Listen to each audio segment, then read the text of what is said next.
ನಾನು ಮುಟ್ಲೇಬಾರ್ದು. ಈ ತರ ಡಿಮೋಟಿವೇಟ್ ಮಾಡೋರಲ್ಲ ಯಾಕೆ ಅಕ್ಕನ ದುಡ್ಡಲ್ಲೇ ಮೇಕಪ್ ಐಟಮ್ಸ್ ಎಲ್ಲಾನು ಯೂಸ್ ಮಾಡ್ತಾಳೆ. ಲೈಫಲ್ಲಿ ನಮ್ಮನ್ನು ನಾವು ಯಾವಾಗ ಇಷ್ಟಪಡ್ಕೋತೀವಿ ಹೇಳಿ? ನಾವು ಯಾರನ್ನ ಇಷ್ಟಪಡ್ತಿರ್ತೀವೋ ಅವ್ರನ್ನ ಬಿಟ್ಟಾಗ ಅಲ್ವಾ? ಅದು ಯಾರೇ ಆಗಿರಲಿ, ಫ್ರೆಂಡ್ಸ್ ಆದರೂ ಆಗಿರಲಿ, ಲವರ್ಸ್ ಆದರೂ ಆಗಿರಲಿ. ನಾನು ಮುಂಚೆ ಎಲ್ಲದಕ್ಕೂ ತಲೆ ಕೆಡಿಸ್ಕೊತಾ ಇದ್ದೆ, ಒಂದು ಚಿಕ್ಕ ಚಿಕ್ಕ ವಿಷಯಗಳಿಗೂ ತಲೆ ಕೆಡಿಸ್ಕೊತಾ ಇದ್ದೆ. ಬಟ್ ಇವಾಗ ಎಲ್ಲನೂ ಬಿಟ್ಬಿಟ್ಟಿದ್ದೀನಿ. ಇವಾಗ ನನ್ನ ಲೈಫ್ ನನಗಷ್ಟೇ ಇಂಪಾರ್ಟೆಂಟ್. ಯಾರು ಏನೇ ಆಗಲಿ, ಯಾರು ಏನೇ ಮಾತಾಡ್ಕೊಳ್ಳಿ, ಯಾರು ಏನಾದರೂ ಅಂದ್ಕೊಳ್ಳಿ, ಇವಾಗ ನನ್ನ ಲೈಫ್ ನನಗೆ ಅಷ್ಟೇ ಇಂಪಾರ್ಟೆಂಟು. ನನ್ನನ್ನು ನಾನು ಇಷ್ಟಪಟ್ಕೊಳ್ಳೋಕೆ ಸ್ಟಾರ್ಟ್ ಮಾಡಿದ್ದೀನಿ. ನಮ್ಮನ್ನು ನಾವು ಇಷ್ಟಪಟ್ಕೊಂಡ್ರೆ ನಾವು ನಮ್ಮ ಮೇಲೆ ಕಾನ್ಸಂಟ್ರೇಟ್ ಮಾಡ್ತಾ ನಮ್ಮ ಫ್ಯೂಚರ್ ಬಗ್ಗೆ ನಾವು ಥಿಂಕ್ ಮಾಡ್ತೀವಿ. ಇರೋದಂತೂ ಒಂದೇ ಲೈಫು. ನಾನೇನು ಅಂದ್ಕೊಂಡಿದ್ದೀನಿ ಅಂತಂದರೆ ಅವ್ರಿಗೋಸ್ಕರ ತಲೆ ಕೆಡ್ಸ್ಕೊಂಡು ಕೂತ್ಕೊಳ್ಳೋದ್ರಿಂದ ಏನೂ ಉಪಯೋಗ ಇಲ್ಲ.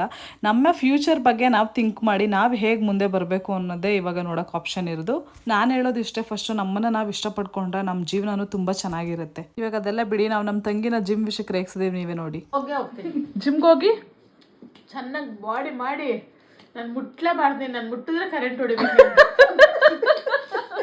ನನ್ನ ಫ್ರೆಂಡ್ಸ್ ಅಂತ ನನ್ನ ಮುಟ್ಟಕ್ಕೆ ಬರಬಾರ್ದು. ಕರೆಂಟ್ ಮಾಡಿ ಹೊಡೆದು ಹೋಗ್ತಾ ಇರ್ಬೇಕು. ಜಿಮ್ ಮಾಡಿದ್ರೆ ಕರೆಂಟ್ ಶಾಕ್ ಹೊಡಿಯಲ್ವೇ? ಅದಕ್ಕೆ ನೋಡಿ ಕಲ್ಟ್ ಬಾಟ್ಲ್ ಎಲ್ಲ ತರಿಸ್ಕೊಬಿಟ್ಟಿದ್ದಾಳೆ.